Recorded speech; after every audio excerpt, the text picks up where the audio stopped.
Good evening, everybody. It is March 15th. It is about 10:30 maybe in Japan, so good evening. I know it's a little late, but maybe you guys are awake and you're looking for something to watch or listen to.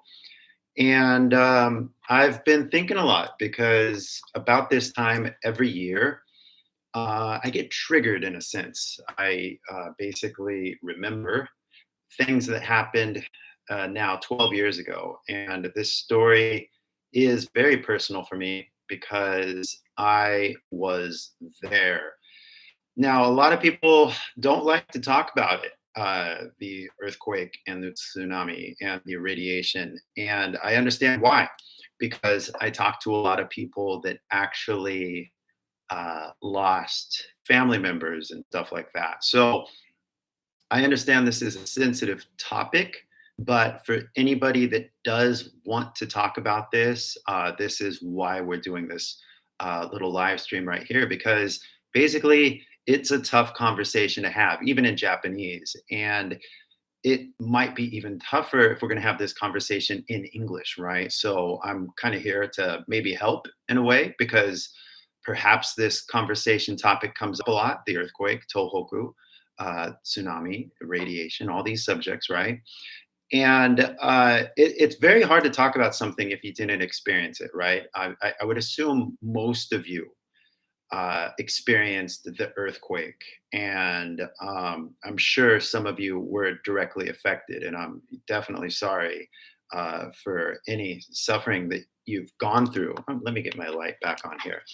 But for a lot of you, you didn't directly experience it, and I would just say to you really quickly, good, because you don't want to experience it. You don't want to go through it. Obviously, the earthquake was bad enough for most of us. I was in Tokyo at the time, but the story was way more difficult for those that were living in Tohoku. And the long story short, I was in Tohoku 3 days after the earthquake. I think March 14th is when we arrived. I was a translator for a British news company, news crew, ITV News out of England.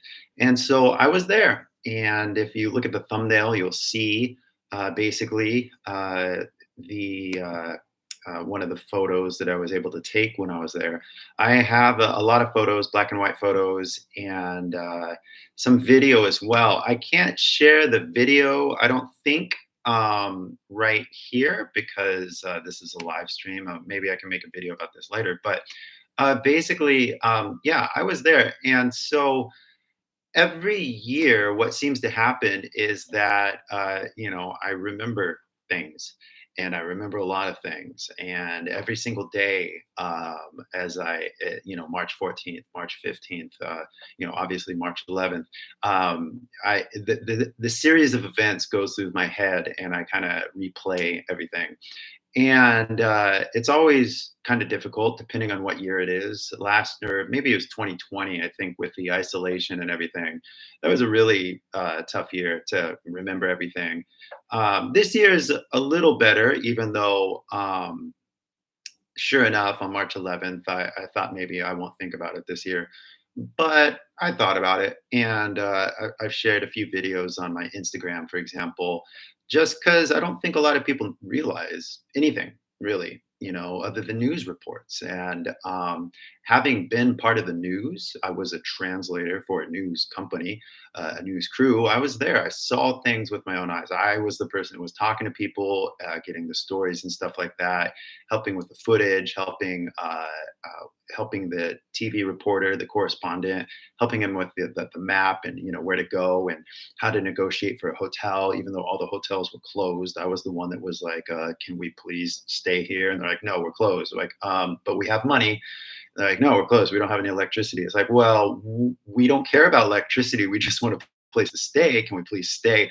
So, I really experienced a lot of, seriously, I think it was last night, March 14th, where we drove up into the mountains because we were trying to basically escape from Tohoku because we were still afraid that the power plant was going to explode.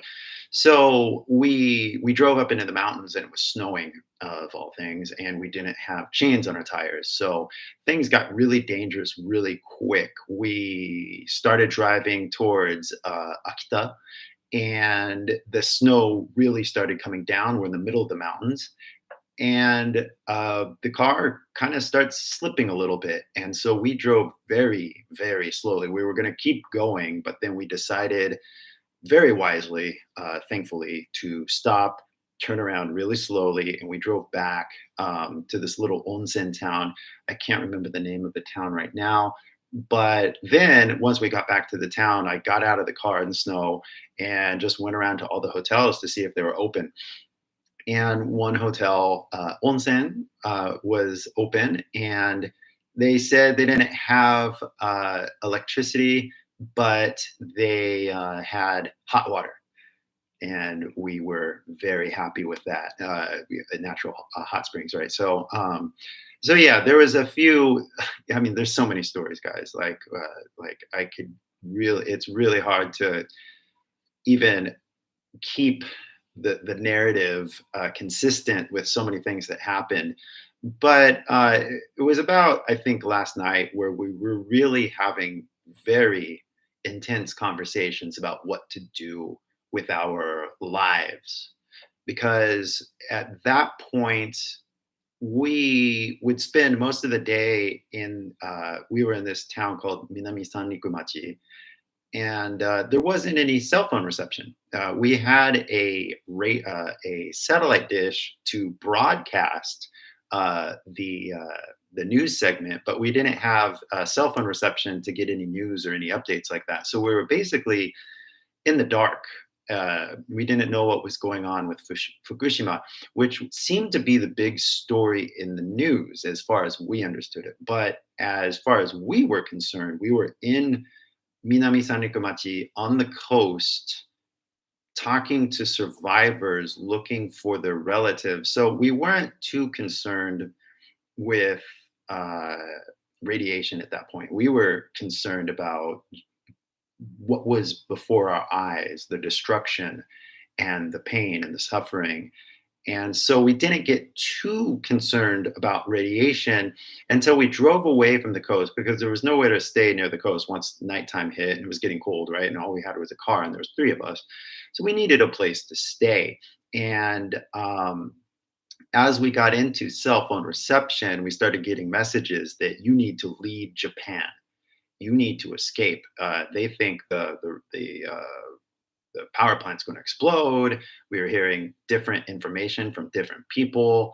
And so we needed to decide what to do, because after all, if we need to escape, we can't go down through Fukushima, right? If on the map, we were in Sendai, right? So if we were going to escape, we needed to go over the Alps, kind of away from the danger zone.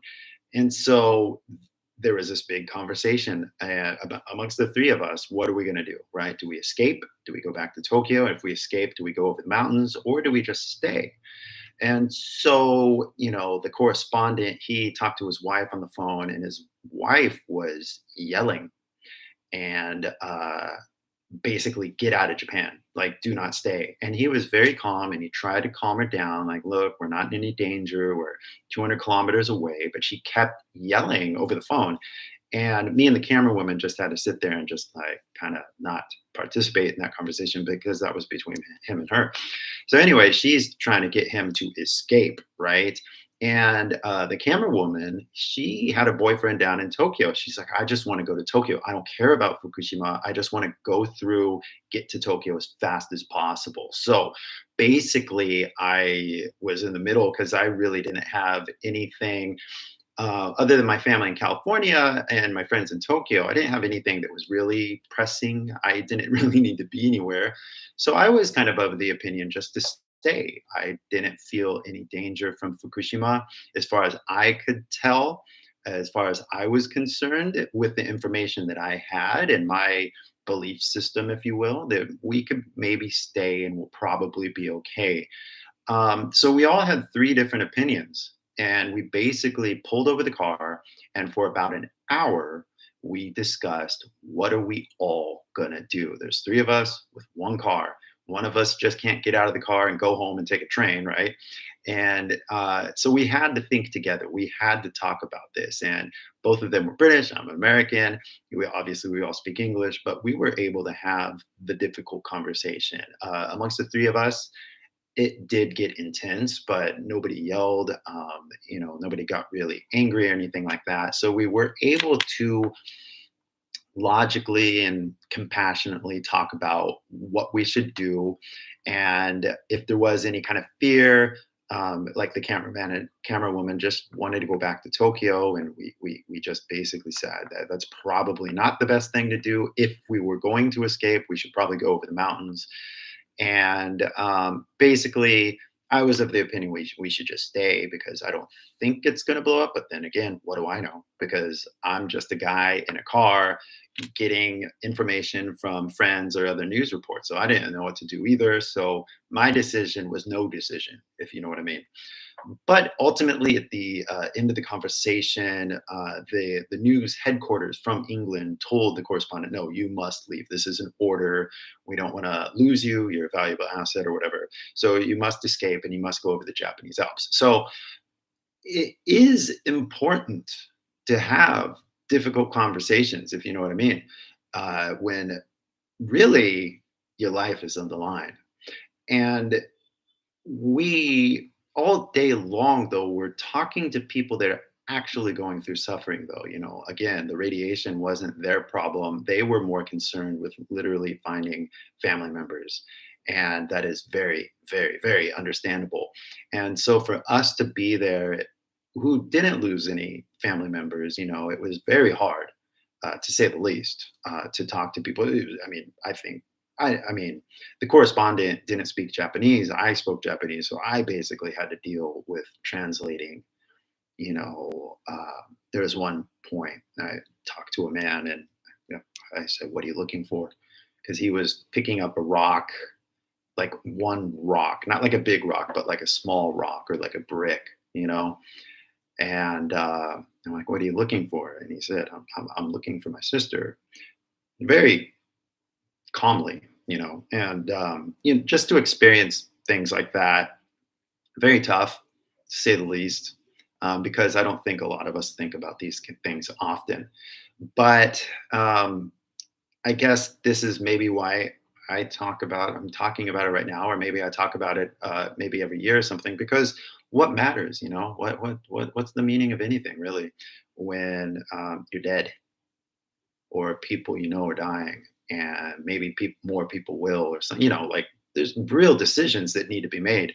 So again, we were experiencing other people suffering, we were witnessing it firsthand, but for ourselves, though, it took a lot of mental, uh, how do you say, balance to feel okay, because you're witnessing a lot. I mean, it's emotionally hard to witness somebody else go through suffering, because I think as empathetic beings, we feel other people's pain, So it took a lot of meditation, even, to really calm down and not freak out and not get too angry or upset or panicky. And that, I think, the three of us really had a balance. The correspondent, he had been through much worse situations. He had been to war zones and tsunamis before, and he was very calm, very professional, very cool throughout the whole thing. And I think that's only because he had experienced worse personally. He had seen worse, and but even then, he was never directly under threat. But he told me about a story one time where he was directly under threat, and that's when he was mobbed by a group of people in Lebanon because they thought he was a spy. And so basically, they surrounded his car and they started attacking the car for like an hour. They tried to get him out of the car, breaking the windows and stuff like that. And so he had actually been under direct threat. Whereas we in Tohoku were not under direct threats because the threat had already left. The ocean had gone back and the devastation was left behind. So technically, we were safe. Maybe another earthquake could have came, another tsunami could have came. So we were always kind of thinking about like where to park the car and how to escape. How tall is that mountain? Because basically in Minami Sanukumachi, and again, you can see the videos. Maybe I can share the videos, or if you 検索したら出てくると思うんですよ。南三の気持ちね、海先輩のチャンネルね。You could see basically that the water got very high and even came up to what was supposed to be safe places.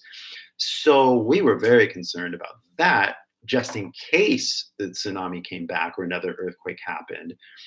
But besides the possible threats, at the end of the day, we were safe, except for the big fear of the radiation, which I think everybody was going through at that time. Everybody was freaking out about that. So again, all of this spinning around, and what do you do when your life is maybe on the line, right? And so we had to respect everybody's opinions and feelings and desires, and we had to do the right thing for us because I don't think anything is really worth dying for, even though the story might have been a great story. You just don't do things just because. Like I want to have a long life. I hope all of you want to have a long life and enjoy this life. And I think a lot of my philosophy actually has really, it got shaped by the experience. Coming into it, I thought I had a good philosophy in life. But then going through the experience, it really just refined and shaped and honed and polished my philosophy on life, which is I'd like to live. Not only would I like to live, but I would like to have a very good and exciting life, a life full of delicious food.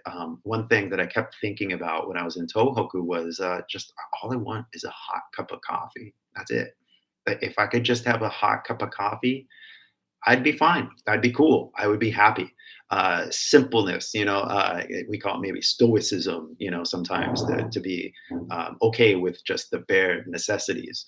So again, going through all this experience and coming through actual threats and perhaps imaginary threats or perceived threats, I feel that I came out with some sort of balance, some sort of like a new way of thinking. And after I got back from Tohoku, so it'd be like in April and May and stuff like that, I actually didn't really talk to a lot of people after that. I know other people in Tokyo experienced the earthquake, and yes, there was that scary factor, but after a month, you're fine. It's gone. It's just a memory, and it repeats, and it kind of echoes, and it kind of loops in your head. And I understand that trauma, a near-death experience, does tend to loop in somebody's head, like we call it post-traumatic stress disorder. I mean, I looked up a lot of things online after this, guys. So I think everybody experienced this to a certain degree. But I think there are degrees, right? So if you were in Tokyo and you experienced the earthquake, you have a little PTSD. And so this can be hard to talk about. So every time an earthquake happens again, you freak out. And it's understandable, right? But as we went into Tohoku, then you realize, oh shit, they had a way deeper traumatic experience. And some people, escaped the tsunami. Other people literally had to swim for their lives. So everybody's level of trauma, there's kind of a scale to it, right? And so my level of trauma was definitely not down here. It definitely wasn't up here, but somewhere in the middle. And so it was enough, though, to really make me question everything because, what are we doing? What's the point? Why do we go to work? What's my job? What's my career? What am I doing? I really thought about a lot of things, but one thing that kept coming up over and over and over again every single day for the few months after that, for the few weeks after that, was this story. It just kept coming up over and over and over again. Long story short, I wrote a story. I wrote an actual novel about the experience because I just couldn't get I couldn't get it out of my head, basically. And so one night I got out a pen, I got out a little book, a notebook, and I just wrote things that happened. And I thought it was a pretty amazing story. It's up on iTunes right now. In fact, if you guys don't know my real name, I'll just share it with you just to say that. I mean, I did it. I wrote it. Here's my real name, first of all. And I think if you look this up, if you wanted to, if anybody was curious, you can go to the bookstore in iTunes and you'll see my book. And I wrote the story. It's all in English, of course, but I felt like I just had to get it out. I had to process the memories, I had to process my philosophy, and I really had to come to grips with everything so I could move forward with my life. And like I said earlier, I want to live. And not only do I want to live, I want to have a good life. So by the time I do pass away, whenever that might be, I don't have any regrets. And I can look back and say, yeah, no, I did a lot of things and I've seen a lot of things. And I'll just say, I'm here in Vietnam right now. I'm in Da Nang and I'm next to the ocean. And it's nice. But guess what? I look at that ocean and then I look to the hill and I say, man, I hope I can run that.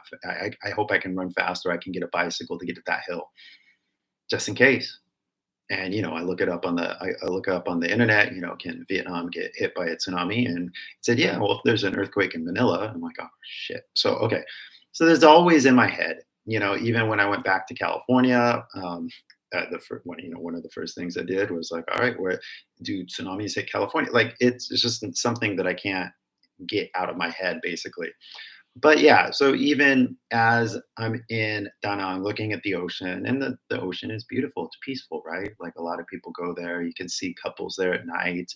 They're eating food, they're drinking, they're smoking, they're, walking along the beach. Everything's peaceful. Everybody's living life, right? But then I'm sitting there with this weird little trauma, just thinking, oh man, what if that ocean comes back, And so still, you can't live life in trauma. I don't think you can. I don't think you should. I mean, you can if you don't do something about it. For me, it was a bit, that's maybe why I wrote the book, so I could move on in a healthy way and continue to live my life. And I've been doing well so far. I think that I've been having a good life so far. I've been pursuing my dreams. I hope you guys are as well. But again, talking about all of this, I think, is important. And I do remember because I had a friend, we eventually did escape to Kansai. We eventually did leave Tohoku and we drove over the Alps and we drove down the Japan Sea into Kyoto. And then the correspondent, he flew out of Kansai. And then I waited in Kyoto just another week before I went back to Tokyo, just in case. And I met a friend from college, and she was in Osaka, and she's from Kobe. And for her, the whole experience was definitely traumatic because she was there for the Kobe earthquake. And I do remember hearing that you're just not supposed to talk about it. You're just not supposed to bring it up. It's like omoyari, right? Don't talk about the earthquake with anybody from Kobe, right? This is just what everybody knows, right? Well, when you're dealing with Americans or Europeans, maybe they don't understand the unwritten rules of Japan. So I don't want to say, and again, if you guys don't want to talk about this, just don't watch this video. And I'm sorry for bringing it up. But for those that are watching, maybe this is helpful, is that I think it can be helpful to talk about the experiences that maybe you went through. And it's okay to be afraid. And it's okay to freak out over things. If there's another aftershock or something like that, maybe you don't really handle it well, that's understandable. But again, if you don't have somebody to talk about in Japanese, well, perhaps maybe you can talk to somebody about it in English. But again, do you go out of your way to talk about it? Do you not go out of your way to talk about it?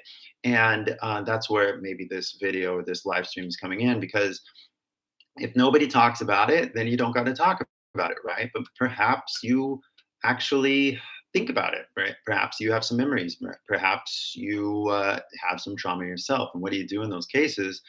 I honestly say you should talk about it. And if anybody did experience anything, go ahead, feel free to leave a message here if you feel like it, because obviously it can be a lot of stress and trauma to sit there by yourself and not have anybody to talk about things with. And it's weird because, like, when I was in LA, when I was in Hollywood, um, first of all, I chose the apartment because it's new, because I'm not going to live in an old apartment. There's certain things now that, having been through the most unbelievable earthquake in my fucking life, right? I know when that I feel a weak earthquake. You know what I mean? Like, having experienced that earthquake in March 11th, if there's anything less than that, I am invincible. I'm not afraid. Like, that is the one uh, good thing that I received from that experience, is that if there's like a 5.0 or a 6.0, I'm just like, whatever. Like, seriously, as soon as it's over, I forget about it, kind of thing. But I remember once in Hollywood, and but then also too, I still, like, when I chose my apartment in Hollywood, I chose an apartment that was brand new. I wanted top of the line. I didn't want to take any risks. So, do the things that make you feel comfortable, right? And so, if you are genuinely afraid of, like, the next earthquake, well, do your best to live in a modern constructed building, with building codes and stuff like that. If anybody saw the news in Turkey and Syria, building codes killed people. The earthquake, again, it's like it happens and it goes. And for most people, if you're just in an open field, it's nothing, right? What the danger is the buildings that we build, or maybe rock slides, or maybe trees, or something like that. But building codes killed people, and that is a tragedy, a human tragedy that could have been prevented. Thankfully, Japan is very strict with the building codes, and so probably most of you are already in a building that is sturdy and up to code, right? LA is a little different. LA does have a lot of old buildings, and so I felt a little uncomfortable with that, and so I made sure that I lived in a newer building, because I didn't want to take any risks. So we had an earthquake in Hollywood, and it was only, I'd say, maybe a 5.0 or a 6.0. Wasn't that big, and sure, it shook a little bit, but, like, I was like, nothing, new building, whatever, I'm fine. But then I went outside to talk to my neighbors, and some of my neighbors were freaking out. They were outside, just, like, calling people, pacing back and forth. They were not happy. They were scared. And so I found myself talking to people and trying to comfort them. I'm like, hey, first of all, we're in a new building. Second of all, the earthquake's over. Don't worry. And then third of all, um, you know, that was nothing. Trust me, that earthquake was nothing. I've been in worse. I've seen worse. So, really, when I say that, trust me. And if you don't trust me, I can keep talking to explain how worse it could have been. I mean, we all remember Tokyo. I mean, if we were in Tokyo, right, the day of the earthquake, pretty bad day for a lot of people. But at the end of the day, it was an inconvenience for most of us. Like, everybody had to walk home from Shinjuku or Shibuya, right? That was pretty shitty, not gonna lie. Um, but other people in Tohoku had a very worse time. No electricity, no food. As we were driving around Tohoku, like, all the 7-Elevens had no electricity and no fresh food. So I remember the first day, second day, I think we had onigiri, chips, and stuff like that for dinner, because there was no food. You know, I hey, what are you going to do? Complain, right? And that was the other beautiful thing about Japan and Japanese people, right? Is that for the most part, most people did not complain. They just accepted exactly what was happening. And it's actually admirable, because I think, as you guys probably know, Japan's been through a lot historically, earthquakes, wars, and stuff like that. So in shitty situations, what do you do? You have to have a mental strength.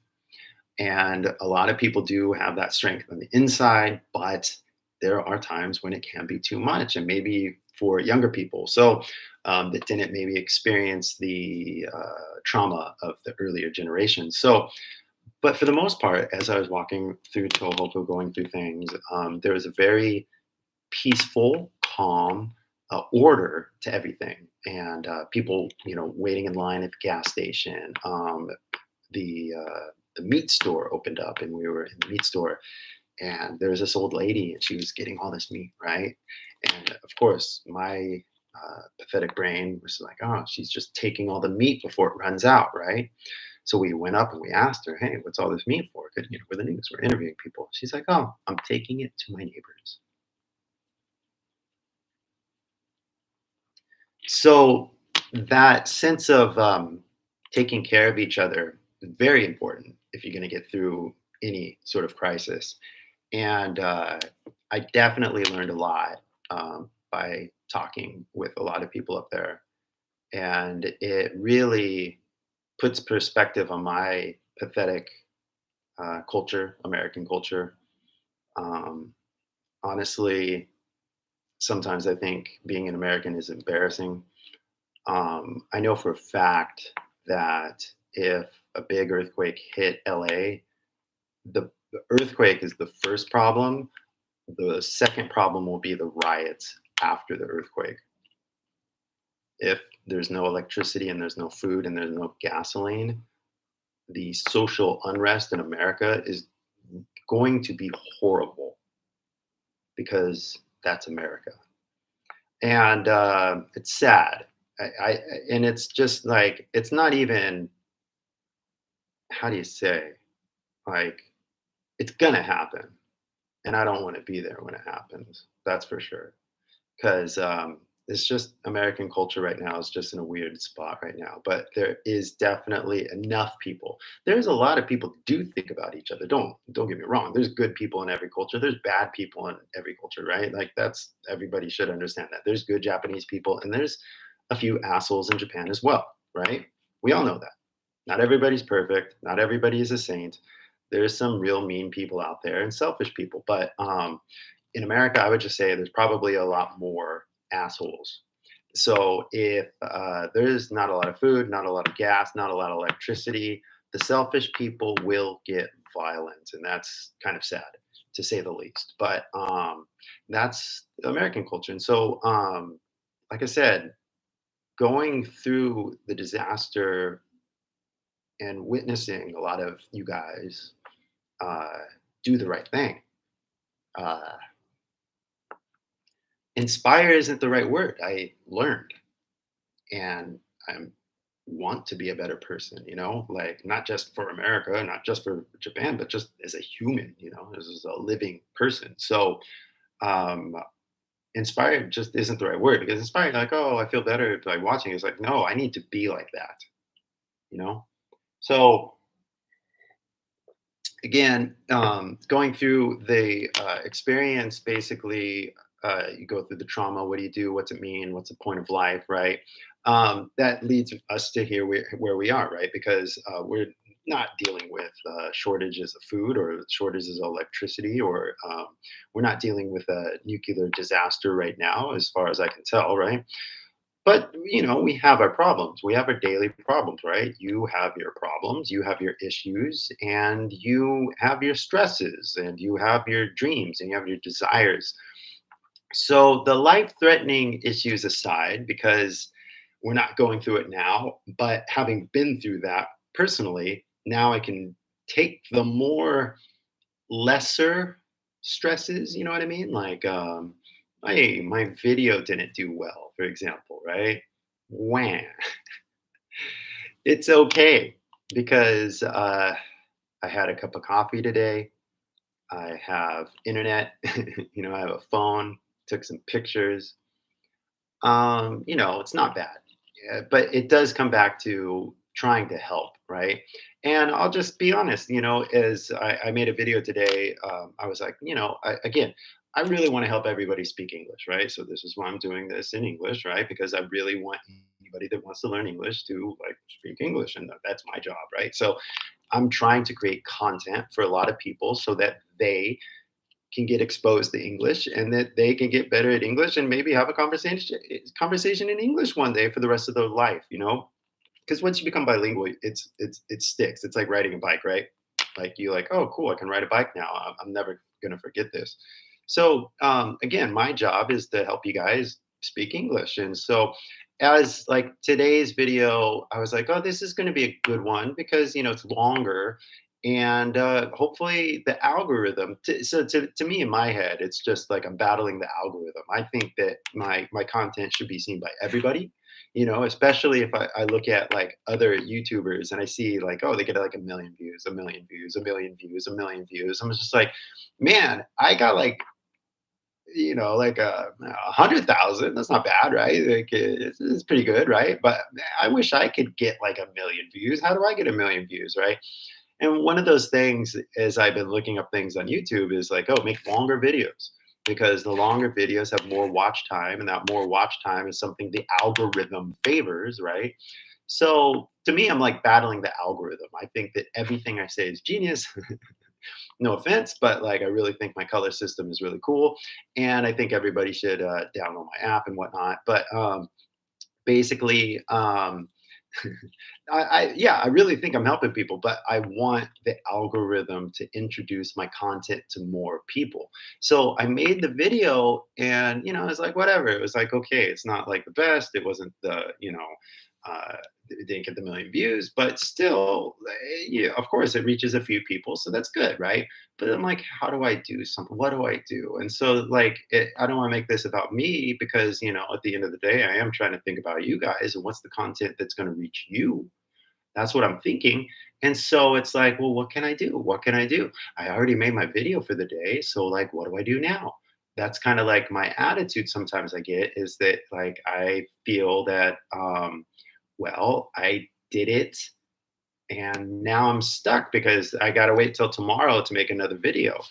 But I was thinking, well, wait a second. I could do a live stream, right? But then if I talk about like what again, like what I'm talking about now, you guys don't care. Like, KY Senpai made a video, big deal, and he'll make another one tomorrow. I wonder who he's going to review today and whatever. But like, I actually think a lot about this. If you guys don't know, like, it's not like I just go in and like just pick random people. I'm trying to pick the people that people actually care about because I want to have this conversation. And so I was thinking about basically what I did for the video today, and I was like, well, what can I talk about that people actually care about? But then I was thinking about the earthquake a lot, and so I was kind of like, oh wait, but then again, I was like, well, what if the people want to talk about the earthquake? Why don't I just talk about the earthquake? Now it's a sensitive subject. Maybe you shouldn't talk about it. And I was thinking, oh wow. And then I thought about another subject. I was like, wait a second, should I talk about it? And I'm actually going to do that one hopefully tomorrow because I want to have the conversation. As selfish as that is, I want to talk about these things because I think that anybody that wants to learn English can. If that's you, that means you can. And if you don't want to learn English, then you don't have to watch this video. I think there's a very fair justice with YouTube. I really enjoy YouTube. I, as a person that watches YouTube, watches top 10 baseball home runs and stuff like, I watch what I watch, but I realize that I watch a lot of podcasts where people are talking, they're having conversations about science and physics and culture and music and stuff like that. That's what I just enjoy. I'm like, well, why don't I do that? Why don't I just talk about what I want to talk about? And it kind of inspired me to, well, make this video because what was going through my head, I was at the ocean. I was just literally like 40 minutes ago, like an hour ago, I was at the ocean, just kind of thinking about things. Like I need to talk just for me personally. So if I'm a little selfish here, sorry. But going through all of this, I do believe I'm doing this for your benefit because to have these difficult conversations in Japanese is hard enough, right? 日本語でも会話できると思うんですけれども、なんかその東北の話ね、したいんですか? And maybe you guys already talked about it though, right? You already have family and friends and blah blah blah. So you've talked about this in Japanese, but have you talked about it in English, right? The difficult conversations because, hey, how you doing? I'm fine. You want to get a cup of coffee? Yeah. What's your favorite sports team? Those are like so basic, right? And if those are challenging conversations for you, then by all means have those conversations. But then maybe there's some of you out there, they're like, well, you know what? My English is pretty good, but I've never talked about the earthquake in English. Well, here we are. I do want to have the difficult conversations. I think it is important because I was watching a video about one of these Lex Friedman. He's a cool guy. Maybe you guys could look up his material if you want because I'll put that up towards the end. And have I returned to the yes? No, I am in Vietnam right now. The immortal asked me a question. I'm in Vietnam. Don't know. So, and I was looking at the ocean, and that's where all of this got inspired. So, basically, yeah, I am trying to put myself out there for you guys because I think it is my duty to help everybody who wants to speak English to speak English. Why? Because the more difficult conversations that we can all have collectively, I do believe we can achieve world peace. I really think that. And so the difficult conversations start with us where we are in our lives, right? And it's so easy to look to the news and watch these people fight on the news, you know. So I was watching this video earlier, and they were talking about this guy named Kanye. Do you guys know Kanye in the United States right now? Kanye is an artist, a rapper, who is kind of going crazy right now. He's saying very mean things about people. Um, I don't want to get too into it, but he's been saying some crazy things about Hitler and the Jews and stuff like that. So it's kind of causing a commotion. You know, he's pissing a lot of people off, but then he still has his fans, you know, and it's causing a lot of controversy. So, like, I don't want to cause any controversy, right? Like, I don't, you know, I'm not trying to fight with anybody or whatever, but there are certain difficult conversations that I do want you guys to think about. And I try to say that in my videos because obviously when I point out somebody's pronunciation, people are like, KY senpai, you're an asshole. Why are you judging people? And it's just like, well, you just don't get it. Um, you see, and I try to explain because this is a difficult conversation. Again, if you've been studying English for 6 or 10 years, for 3 years even, right, and you're not understanding what I'm saying right now, then there's a mistake because you should be able to understand what I'm saying. Now, yes, I'm college educated, and yes, I've read a lot of books, so maybe my English I could use a little, you know, vocabulary that's a little up there sometimes. And if that's the case, let me know. You stop me. You say, hey, what's that mean? What do you mean? Right? We're having a conversation. If you don't understand, it's your responsibility to ask a question, and that's fine with me. And that's where everything comes full circle here because I have an app that's basically a dictionary. And if there's ever a word I say that you don't understand, you basically look it up in my app and it will give you the answer. And I'll share the link eventually. It's actually getting fixed right now. And I just got a notification from the developer. Hey, you guys, this is live. I'm just going to, because the iPad was crashing. And he says, I fixed the iPad crash and added terms of privacy and then submit the new. And we are waiting. My God, you see that right there? My app is the only thing that I want to talk about with you guys because I think it's the only tool you guys are going to need. It's a dictionary, and that's the only book you need. After you guys study English for 3 months, basic English, words, grammar, right? After you get the basic structure of English for daily conversation, the only book you need is a dictionary. I swear. But not only just the dictionary and you stay at home and read the dictionary. No, you take the dictionary outside and you talk to people. And every time you talk to somebody and they say a word you don't understand, simply look it up.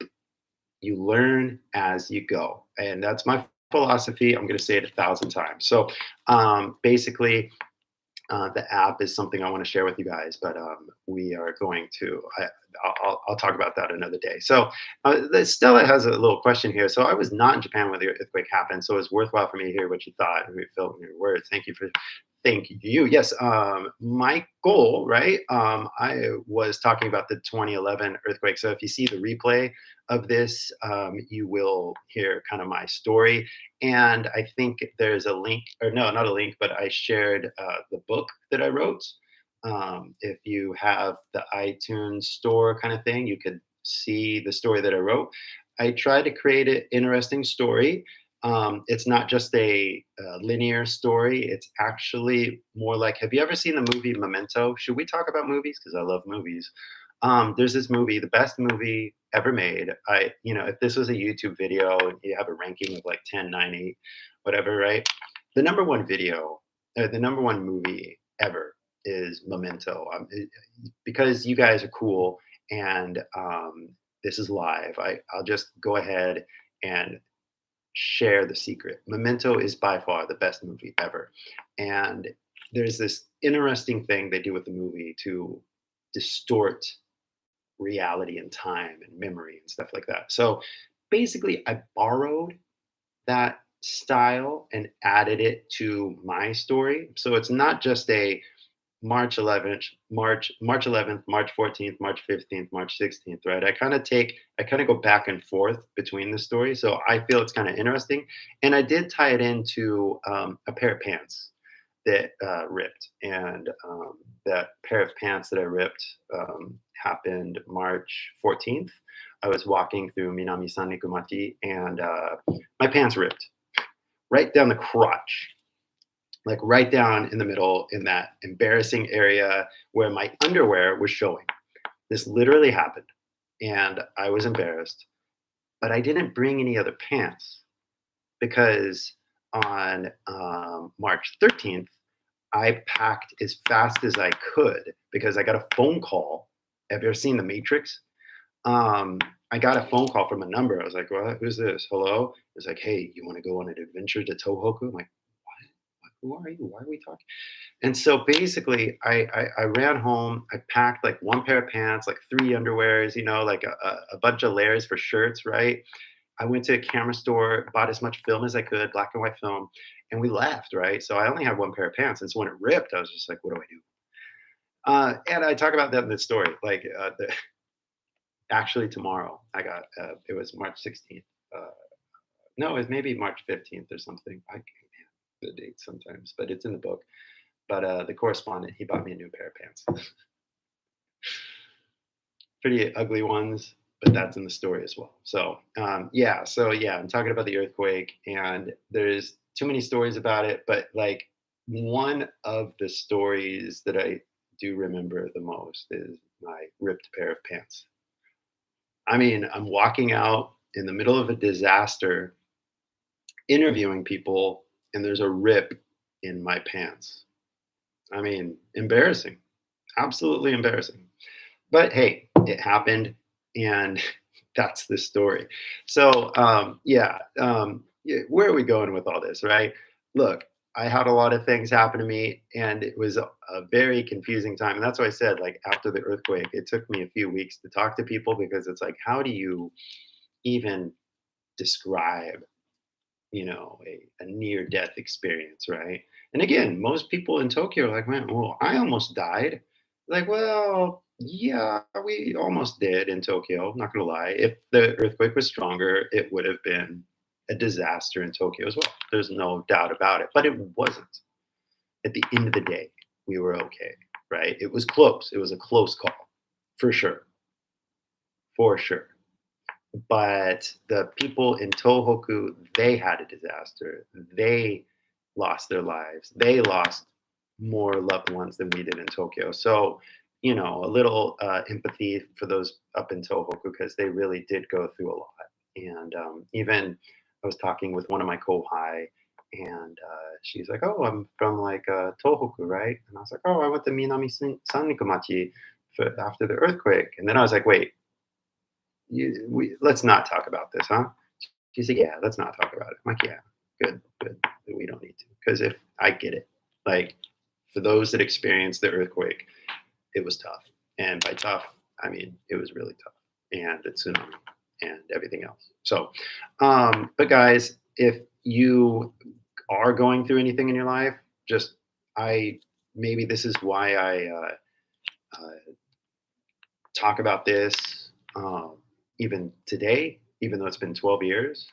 Because for me, every March 11th, it's like, oh shit, here we go again. I'm gonna remember everything, and once I remember one thing, I remember the next thing. And then once I remember the next thing, I remember the next thing. I remember the next thing. I remember the next thing, and I basically relive it every year. And nothing I can do about that. But basically, though, I think it gives me the balance and the perspective of being able to do what matters, right? And as I said, I was at the ocean thinking about what can I do to make a video, right? And I was like, well, I don't need to make a video. I could just go live, because if I'm helping somebody somewhere, then I'm doing my job, right? Even if one person, right, is listening to this and feels benefit from this, then I did my job for the day, right? And yeah, because maybe one day 300 people will watch this, right? That'd be great. But in the meantime, there's only 33 of you, right? I don't feel any shame in that, because, if you look at my YouTube, here, I'll show you guys, because you guys are cool. No secrets here, because one, this isn't about me, all right? This is about me helping you, but there is obviously the part about me where I'm like, hey, what am I doing? How am I doing? Like my life, right? And it's just one of the side effects of doing YouTube is, in the last year, for example, I should just show you. There's like that. Can you see it? I can't see it, but like you can see, it's like almost 6 million views, right? So it's like, over the everything that I'm doing, I know that I'm reaching people, right? I know that people do watch my content, and I try to again focus on the conversation that going to be popular amongst people. But here we are talking about personal issues, right? And is that beneficial for you? Like, I don't want to hear Kai Senpai cry about his view count or something. Like, well, no, this isn't about the view count, because if it's 36 people or 3,000 or 37, welcome, somebody else just came, right? If it's 3,000 people, nothing changes. Oh, 39 people, look at that, it's increasing. Maybe the more I talk about people coming, more people will come. But again, it doesn't matter, because eventually one day that number could just say 3,900, right? And it doesn't matter, because I'm still going to be here at a computer in front of a mic, going blah, blah, blah, right? Now, it just means that more people are helped. That's it. But at the end of the day, if you can help one person, then you can probably help 1,000 people, right? So if you guys are getting any help by this, then I feel satisfied, and I'm glad I did what I did. So tomorrow, basically, I'm going to do another video or another live stream, I think. But the conversation, I'm not going to tell you guys right now. I'm just going to let you, boy, I tell you, I've been doing a lot of research on how to make better YouTube videos, okay? Look, you guys need a teacher to teach you how to speak English, right? I need a teacher to teach me how to do YouTube, right? Because it feels sometimes that my content's great, like my 英語から振り仮名ねは素晴らしいだと思うんですよ. Like without a doubt, like there's no other explanation for English that is better than my color system, and I guarantee you that. Like the other day I saw Daijiro make a video using 英語から振り仮名ね, and it's a good idea. That's why he stole it. そうだよね。パクられた. So I don't care, because I have the app, but the app is getting fixed. Let's not go into that story. So basically, I have good content that I want to share with millions of people. I think that my color system should be taught in elementary school, junior high school, and kindergarten. I mean, I want to make a coloring book. Like, there's so many things that I want to do, right? But that aside, I'm trying to reach as many people as possible in the smartest way possible. So I'm not just rambling like I am now, but hey, this is live stream. I think this is what this is for, that we're getting these raw moments where I'm just talking and you get to get exposed to somebody actually speaking English and not that fake fucking shit. Because I swear to God, I watched AK English's lesson the other day. I'll just tell you the premise for it because it's bullshit. Because like she's like, 後で連絡するわって英語でなんて言うのって。And then she's like, I will contact you later. And I was like, nobody says that. Nobody says that. I mean, maybe in a textbook people say it, but it's more like, hey, I'll hit you up later, right? Like, duh. But anyway, what do I know about English? And that's always something that kind of like is amazing to me because it's just like, anyway. So yeah, I'm trying to give you guys the real shit. I'm trying to give you the real deal. And so, and it ultimately at the end of the day, if you guys say something like, hey, I'll hit you up later, and you say it just like me, you sound like an American, you speak English, done. End of conversation as far as I'm concerned. So, yeah, so basically, I have all this content that I want to make, and I'm trying to make the smart content, the best content for you guys. And basically, as I was learning how to make YouTube videos, there's basically three things, and there's only three things, and that is headline, thumbnail, and then video or audience retention, how long somebody watches, right? So somebody clicks, they're like, oh, interesting headline, interesting thumbnail, click, right? That's the first part. But then if the video doesn't entertain and it's not like jump, jump, jump or whatever, it's not entertaining, whatever, people leave the video. Well, then YouTube doesn't promote the video because they're clicking, but they're not watching, right? And I think that's what happened with one of my videos recently. The click-through rate was really high. I'm not going to say which one, but like it was really high, but then not a lot. Well, then again, compared to other videos, like it was getting watched more than other videos. So I'm not sure why the algorithm kind of like stopped it. But long story short, those are the only three things really that YouTube is kind of measuring, unless there's some sort of fourth metric that I'm not really that I don't really know right now. But anyway, I need to make a longer video. That's what I was thinking. And then that's why I made the video I made today, because that's like a longer video, right? But then if you make a long video where you just ramble, kind of like I'm doing now, and nobody's watching, YouTube recognizes. They're like, hey, you made a long video and nobody's watching it. We're not going to show it. It's that simple. It's brutal. It's painful to think like you put in all this time and nobody watches it. It sucks, actually. So I don't want to waste anybody's time. Straight up. I don't even want to waste my time. You know, if I make a long video, I have to edit it. Like I have to sit there and go Command C, Command V, Command B, Command X, Command V, Command X, Command B, Command B. A lot of Command B actually. But I digress because like that's my job, right? I have to edit and I don't like doing it. Honestly, I'd rather be sitting here and go blah, blah, blah. I'd rather have a team of people like the other YouTubers do, right? Like I got an email from Michan, right? Because obviously I made a video that did her English, right? And in the video, I'm like, why did she say California? Because nobody says California, it's California. Anyway, telling you guys the truth, right? And I got an email, or I got a thing from YouTube that they were trying to take down the video, right? And my video has already been taken down by Mentores the Daigo and Moritetsu, right? They filed like a copyright complaint because, well, as we all know, if you guys see the video, you'll understand, like, well, you know, he said this, maybe you should say this instead, right? Critique, you know, honest assessment, whatever however you want to call it. But so I get an email from Michan, right? But it wasn't Michan. It was like Michan no staff. Like staff? You have staff? I do all of this fucking bullshit by myself. You know what I mean? Like I come up with the ideas. I film it, I speak it, I edit it, I upload it, I do all the keywords and all that. I do all my emails and stuff like that. It's my course, you know, that eventually I offered you guys, right? That I made. I wish I had staff. Maybe I should just hire staff, right? Maybe that would make my life easier. I don't know. Again, running this to me this is not a business in my head. I mean, yes, it is a business, but like because you know if you make videos and you get the ad revenue, you know, money, right? We all got to do business, right? But this is just me doing what I think is right as best as I can. And I'm not a genius, especially about business, right? But as far as learning a second language, いや、いろいろ分かってると思うんだけどさ。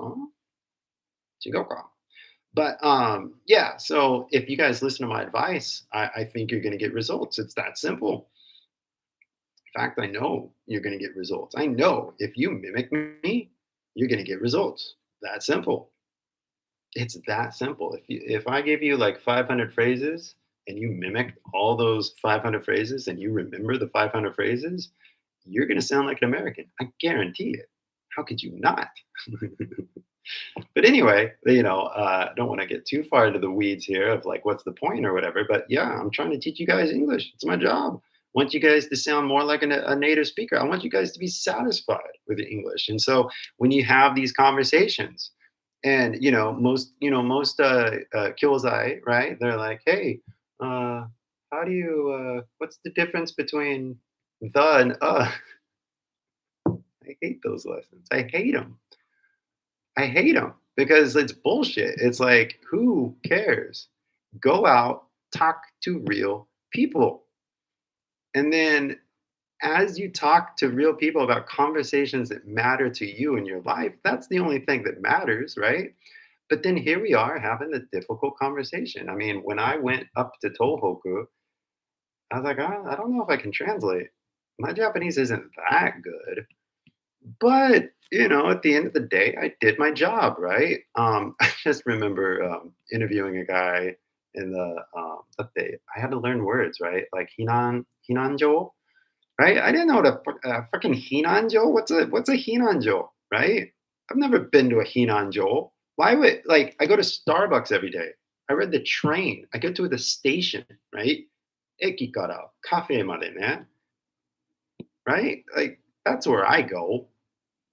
But then 避難所ってなんやって感じ。そうだ、避難所で誰かとインタビューしてて、ホシャーノって言われて、ホシャーノ what's that? But then the guy, he said, it's radiation. Like the guy I was interviewing, he's like, radiation. Oh, something. But basically, like I said, go out, talk to people. でも分かんない時があれば、その時辞書調べるだけですね。だから俺のアプリ使ってほしいんだけどさ。辞書だから。しかも英語から振りが出てくるから。I'll show you. Ready? そう、ホシャーノって英語でなんて言うかなって。いや、俺日本語合ってるかな。So watch this. We take my app, right? You see it, right? And we press the button. You go, ホシャーノ Yeah. 俺の名前合ってるよね。So radioactivity, right? So you see, that's how you use my app, right? It's a fucking dictionary that, like, you literally, これ英語でなんて言うかなって、ホシャーノって。You take my app, you say, 日本語で言ったじゃん。だってこのマイクのあれがあるじゃん。So you press that, and, まあ、ホシャーノI'm so surprised that I said it right. ホシャーノ Right? Did I say it? Oh, wait, now it said Hoshi. Hoshi Ano. Hoshano. Oh, fuck. I fucked that up.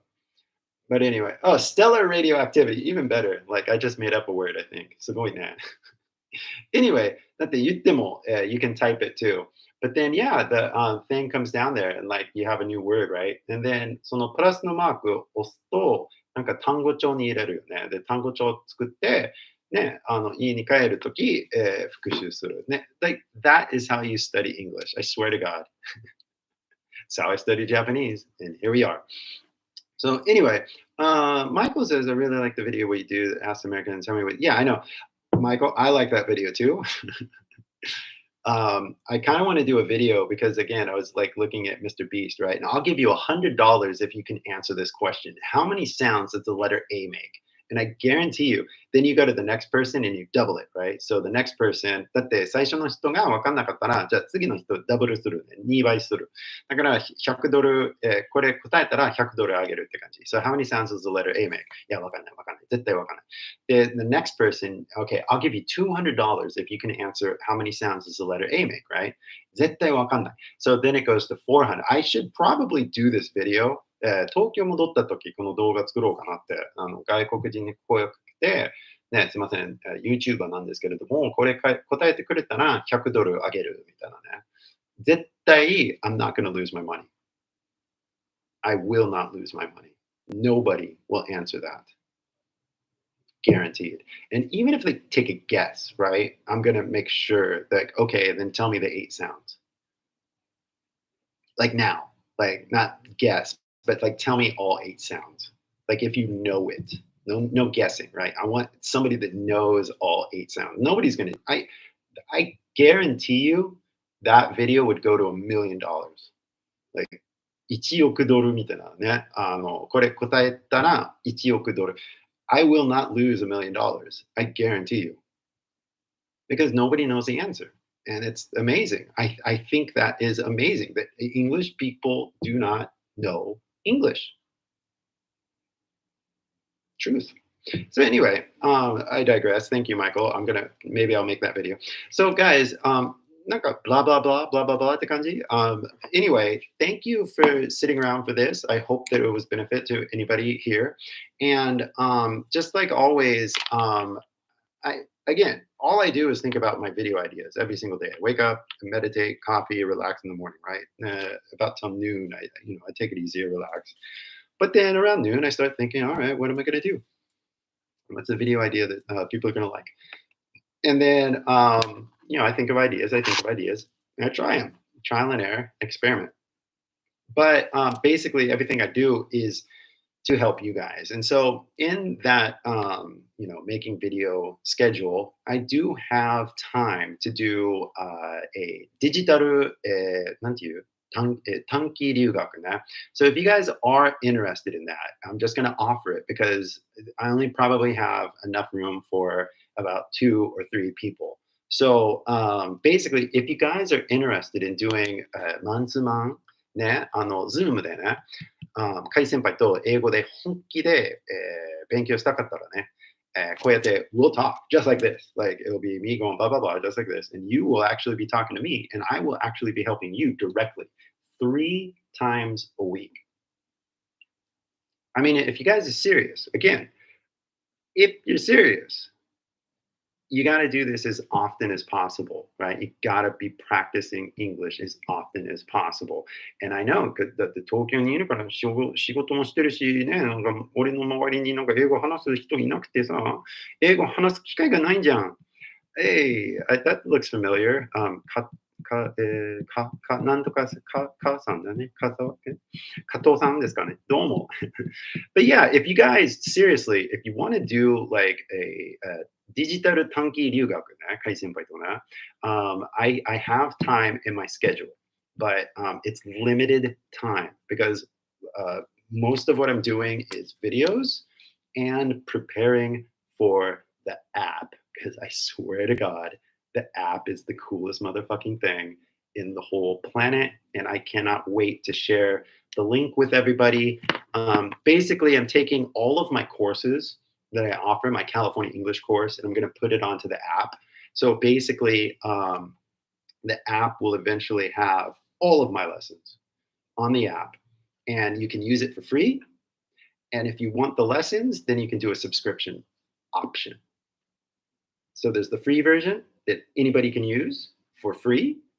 And then there's the paid version where you have access to all the courses and unlimited use of like searches. And so 今、英語で説明してるんですけれどもね、これからそのアプリに関していろんな動画を作りたいと思うんですけれども、だって、it's so awesome. So anyway, so とりあえず、そのアプリまだ出してない間に、ちょっとデジタル、なんだっけ、短期留学なんかできるかな、よかったらね、興味があれば、どうぞね。これ、まあ、短期留学と比べたら安いですね。普通の、フィリピン人の、マンツーマンズームレッスンより高い。大丈夫ですかね？そういうあるじゃないですか。だって、and this is another thing. Like 2 days ago, I got an email from somebody that was like, コーチングサービスのなんとか、会社やってるんですけれども、動画作ってくれるんですかねみたいなね、広告してくれるんですかねみたいなね、ちょっと、オファーが来たのでね、スポンサーみたいなね。And I'm like, why would I promote some other teacher? I'm a teacher. 違うか。そうだからまあ、安いフィリピン人が、まあ、いるんですけれどもね、そういう、まあ、経済の問題だから、まあ、わかる。ね。でもまあ、俺、本物の、まあ、英語ネイティブだし、まあ、いろいろ日本語で説明できるし、まあ、第二言語を勉強したことあるから、英語を教えるより、まあ、どうやってバイリンガルになる方法ね、もう覚えてるし、もう逆に君もできるよね。だから俺の、勉強方法をやればね、もう君も、まあ、英語ネイティブみたいな、アメリカ人みたいに喋れるようになると思うんですけれどもね。違うか。So anyway, デジタル短期留学興味があればね、今リンクを、アップしましたけど、あれどうぞね、クリックしてくださいね。だって、if you guys are interested, but like I said, 3 times a week. 3 times a week. Because if you're serious, like I was serious, then this is what you do. You do it 3 times a week. So I just put up the link just in case you didn't see it. I put it right there. So, guys, thanks for staying all the way to the end on this. I think, actually, I don't think. I just had the idea that I was going to make a video about the earthquake. And again, you guys can watch the replay. I talk about the earthquake and my experience with it. And I did that. But everything seems to tie together always, and that's basically help other people. And as long as you help other people, everything's going to be okay. And you guys are watching, I'm just going to be honest, getting this app ready is my life work. This is my magnum opus, as we say in English, my swan song, if you will. This app will be downloaded by people from all over the planet, every single country. And in the future, every single child will use this color system to learn English. That is my vision. I have shared it with you guys. So when you see the Eigo Karafurigana system in the future, remember I told you about it right here. To the 30 of you awesome people, thank you so much for watching to the end. And MF says, I've been in the States 20 years. I learned I can get by pronunciation by spelling out. Yeah, the hardest part of learning English is the syntax and longer sentence for Japanese people like me. Nobody teaches. Yeah, and that's something that I don't really teach because for you, I would still say, you're in America, like your teacher, Sennin. So by just being out there and experiencing real English is like, obviously you're hearing all of it, but how do you piece together your thoughts, right? So this one, comma, this one, right? Like these big, long thoughts that we have. Like I've been talking for literally an hour and 12 minutes. See, I just did it, right? So like everything isn't like a textbook. Like it's not like you just go sentence, sentence, sentence, paragraph, paragraph, right? It's like I'm talking and then, oh yeah, by the way, the other day I was at the ocean, right? And I remembered something and that reminded me about this. You know what I'm saying? Natural English does not go linear. And you just got to get used to it. You have to follow the conversation. And that takes practice, it takes skill, it takes practice, and it takes practice and skills. But for you though, basically, MF-san, I would suggest that you get a camera and you maybe get a light. You don't need to get a light, but basically turn on the camera like this and get the video. You see the video? Oh, this is so weird, right? I'm like videotaping myself. And then basically hit record and then just listen. Wow. Just listen to yourself speak English. That's all you got to do. And try to connect thoughts together. Very simple, right? Well, it's actually hard. You see, when I first started learning Japanese, I could not speak Japanese, right? まあ、今英語で喋ってるからさ、俺、英語全然できるんですけれども、俺の日本語はどうですかねって感じ。俺、日本語で喋れるかどうかって。ね。まあ、じゃあ、日本語で話しますって感じですね。どうも、KY先輩ですけれども、日本語できると思うんですけれども、こうやって日本語で考えれるかどうかっていう問題ですね、今はね。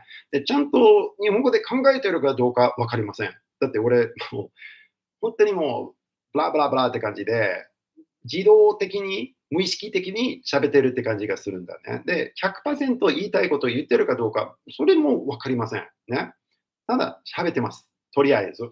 で、今の日本語がパーフェクトかどうか分かりません。とりあえず喋ってますって感じですね。で、こうやって英語で喋って、listen to it later and just listen. How does it sound? Does it sound good? Does it make sense? It doesn't make sense. Okay, pick a topic, right? And so one of the yeah, get to the point, right? See, um, so pick a topic. For example, why you wanted to go to America, and just tell the story over and over again. Try to pull into your memories. Like I remember when I was a kid, I met this guy, I met this girl, or I remember my first time in America, and like somebody made fun of me, or whatever it is. Just tell your story and try to stick to the point. And you'll notice that the point will shift. It just does. When you have a group of people, especially, the focus will shift. And so it's impossible to just have one beautiful conversation. It never works like that. Daからね、英語の教材って本当に嫌いですね。だって、it's so beautiful, right? Every single time. でしょBut you get into reality and it never is beautiful. It's always going around and like, hey, why are we talking about this? What's the point? You know what I mean? Like it's just going off the rails, right? Any conversation you have with a group of people eventually just goes into like, what's the point, right? Unless everybody's focused on the same thing. But most people in the conversation after like an hour, they're just like, yeah, I'm tired of this. I'm going home. Or, I'm hungry.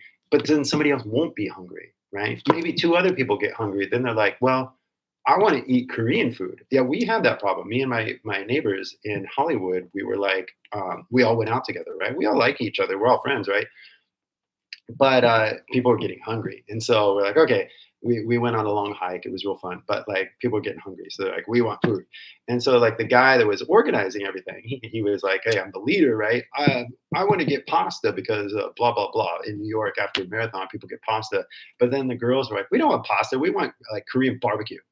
But then the guy was like, no, well, the pasta's really. I was like, dude, girls want Korean barbecue. Let go of your story. Like you have to go with the flow on this, right? So having a group conversation is always difficult. To stick to the point is always difficult, but at least you can practice by yourself. Get out the video, get out the camera, pick a point, any point, doesn't matter.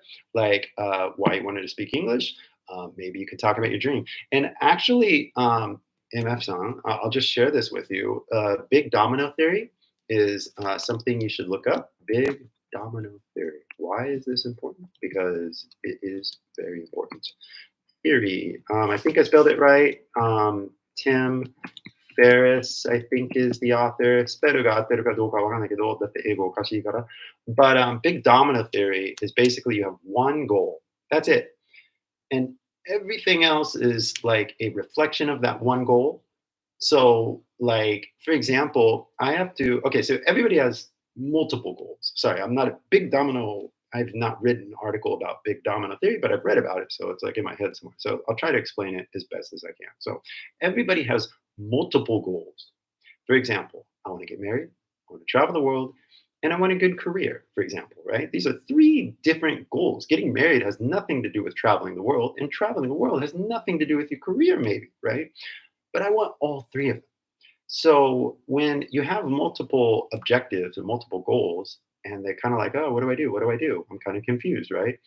Basically, big domino theory says, well, you got to choose the most important goal, and you have to do that goal and only that goal until you achieve it. Once you achieve that biggest goal that you could possibly achieve, then you can do the other goals. So, for example, I want to get married, travel the world, And this is a true story. I, Kyle, Kai senpai, want to travel the world, get married eventually, and then, have a successful career with my app, right? I think my app, millions of people are going to download my app. So that's my career. That's my like dream, travel the world. And I want to get married. But I can't get married without a successful app because you're going to get married, you got to have money, right? Right? You want to have a peaceful life, right? So it just makes more sense to have like a better career and then get married, right? But then, as I'm choosing like a partner to get married, right? I want to travel the world. So if there's this person that I meet, she may be beautiful, she may be nice, right? But if she doesn't want to travel the world, then maybe I shouldn't get married to her, right? So basically, thinking, yeah, setting a priority, exactly, is so important though that most people still they're like, oh, I have 10 priorities, right? Like I also want to go to school, I also want to start yoga, right? No, no, no, no. Big domino theory says there is one priority. And I very personally can say that it seems to be true because a year and a half ago, me and this guy, I was in the jacuzzi in Hollywood. I don't know how much of the story I should tell, but this is the truth. So I was sitting in the jacuzzi and living in Hollywood. My YouTube videos were doing well. And so I was like, hey, I'm living life. I'm doing good. Like I'm like sitting in the jacuzzi, right? And my neighbor, we'd become friends. He's from Orange County, but he's living in Hollywood too. I'm like, who are you? What are you doing? I'm in college, blah, blah, blah, right? And he's like, oh, I can do computer programming and stuff. I'm like, cool, you're a nerd, whatever. Like, cool, good for you. But one day he was sitting in the jacuzzi and he's like, I want to build you an app. I was like, no, I don't need you. I don't need an app, right? So I brushed it off, right? But then like he asked me again, and then I was thinking about it because why not? Like he asked, so I give him my attention. I was like, well, I have this crazy idea for this color Able Kara Furigana system, right? And he said, I can do that. I can build that. I said, really? Like, yeah, I can make an algorithm. Watch. And I'm like, well, okay, so you're in college, right? So maybe in your free time, we can plan this or whatever. But this app, everybody around the world could download this app, like think about Rosetta Stone or something like that, right? Or, what's the other one? I don't even know. Like, I forget. It's like Stella Speaks or something, whatever. So, an app is a pretty good business, right? So I'm like, hey, look, I'm on YouTube, right? Millions of people watch my videos. I can make videos because eventually after the Japan videos, I'm going to make another channel and do everything in English. Um, so that everybody around the world, right? And some of the English speaking, hey, dude, what's up? Here, let me finish my story. See, that's how the conversation goes. Somebody interrupts or something, right? But so anyway, like an app is a good career, right? But this color system is a great idea. That's what I thought. So I was like, look, let's do this, okay?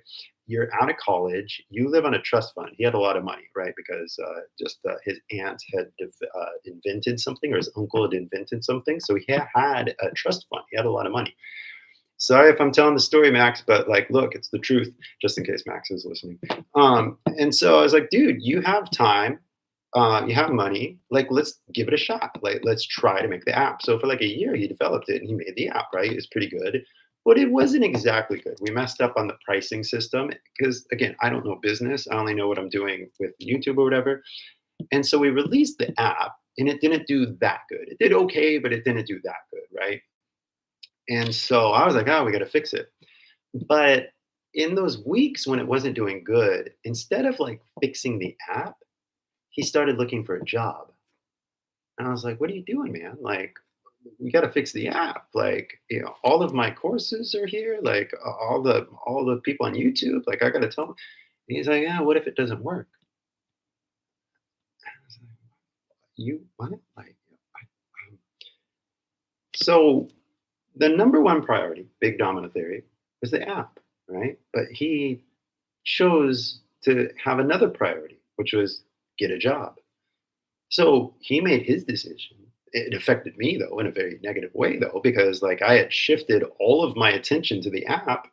And then once the app was now like not, it was basically broken, I had basically nothing, ready because I created the color system for the videos. Maybe you guys go back into the history, you'll see, because I was shifting everything to promote the app, right? I was getting ready to promote the app.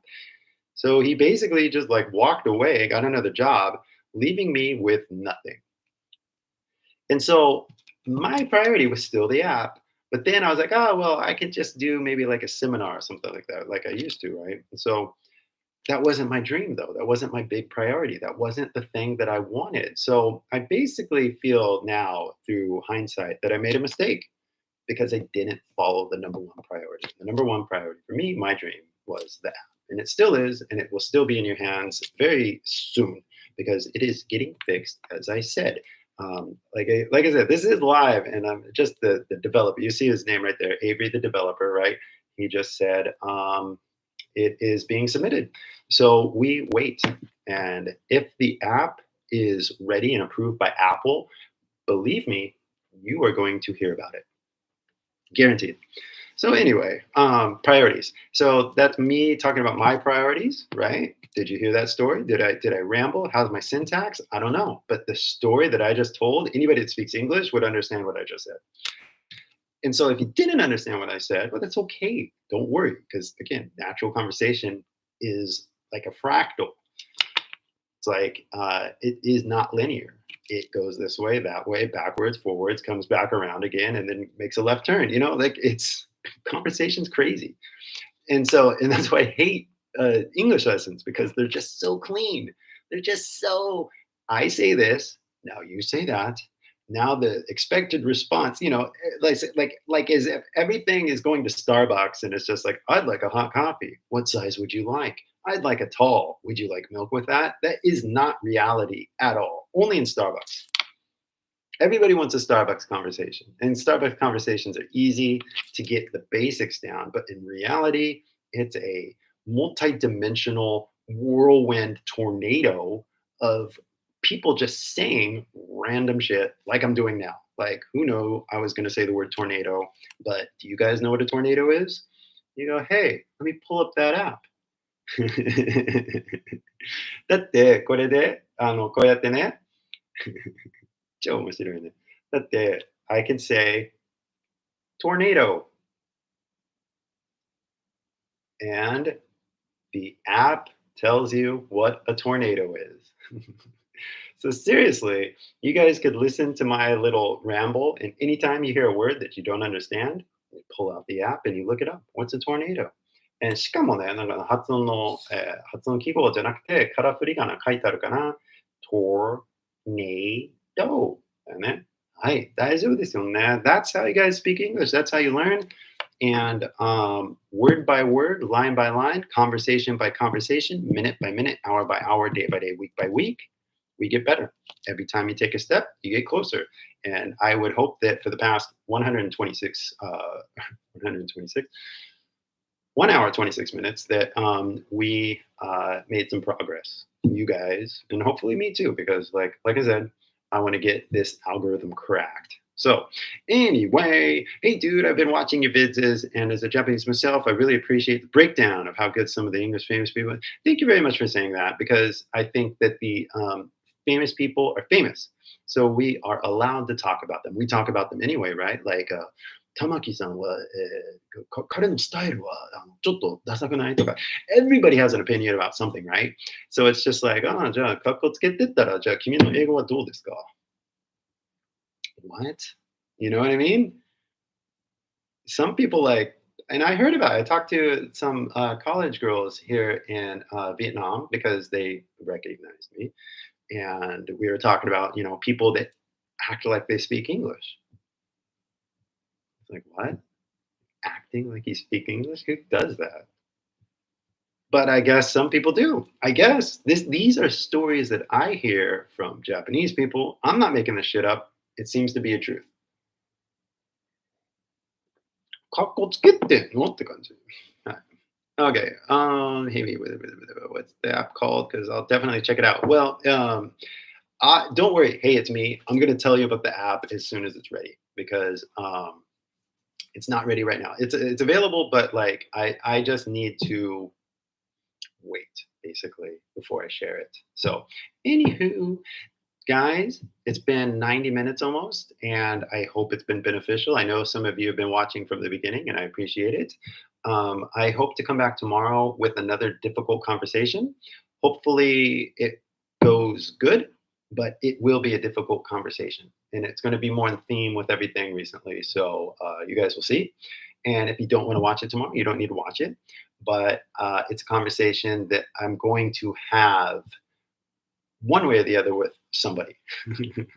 Because if I'll just give you a precursor, how about this? Like a preview is that, if you look at the comment section on the videos recently, you guys have issues, not me.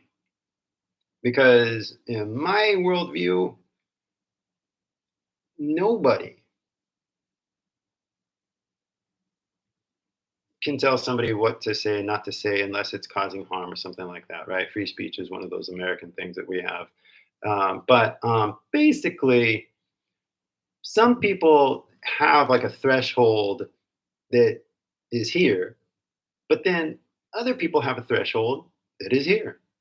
And so when I make a video, who am I talking to? Because some people think I'm disrespectful, but other people think you thank me, right? So who am I talking to, right? And at the end of the day, I'm not trying to be disrespectful, first of all. And then two, I'm not talking to you if you think it's disrespectful. I'm talking to these people over here. So anyway, I'm going to talk about that more in detail tomorrow. And hopefully you'll see the headline. Hopefully you'll see the thumbnail. And hopefully you're going to join. So anyway, guys, thanks so much. It's been a pleasure. And as always, it feels like other podcasters say that. And as always, I want to thanks to my sponsor. And in fact, I'm just going to put my sponsors myself, right? That if you guys want to do a digital tanki ryugaku, check the link out there and let me know. Again, 3 times a week. If you guys are up for it, if you think you really want to get in there and have some conversation, seriously, this is what you need to do. So, hey, it's me. I'll see you tomorrow. Everybody else that stayed all the way to the end, I'll see you tomorrow as well. Thank you so much. And have a good night. Sweet dreams. And before I go blah, blah, blah about dreams, because I think that life is just a dream, maybe I should make that as like a tagline at the end, right? And don't forget, folks, life is just a dream. As we end the stream. There's a red button here. It says in stream. So anyway, don't forget, folks. None again. Life is just a dream. So as you go to bed tonight, dream. Dream big. Because dreams come true. Anyway, take it easy, guys. Thanks so much. Peace out. And I hope that today's conversation was helpful to anybody out there that was going through traumatic experiences. So have a good one. Bye-bye.